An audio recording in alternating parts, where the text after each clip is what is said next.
48-year-old patient with controlled diabetes undergoes a diagnostic laparoscopy under general anesthesia. The anesthesia provider documents a start time of 10:30 and an end time of 11:15, with a minute interruption for equipment adjustment. The patient's condition is stable.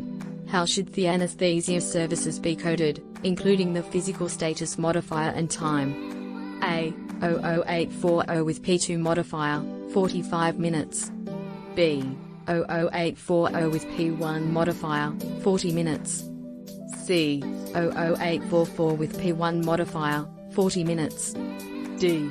00844 with P2 modifier, 45 minutes.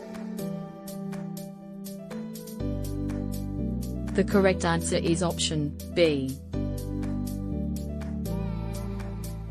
A 38-year-old female patient with lumbar-spinal stenosis undergoes a decompressive laminectomy at L and L, with medial facetectomy and foraminotomy. The surgeon uses intraoperative neuromonitoring and documents no fusion was performed. The procedure is performed under general anesthesia. Which CPT code should be reported? A. 63,047. B. 63,047, 63,048. C. 63,056. D. 63,056, 63,057. The correct answer is option B.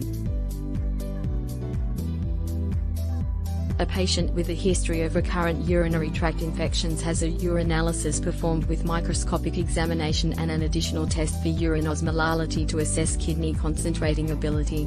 The laboratory uses automated equipment for the urinalysis and a separate method for osmolality. Which CP code should be reported? A. 81,001, 83,935. B. 81,000, 83,935.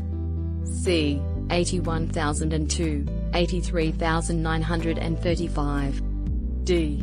81,003, 83,935. The correct answer is option A. Which of the following is an example of a Category 2 code? A. 99,213. B. 99,024. C. 36,415. D. 58,662. The correct answer is option B.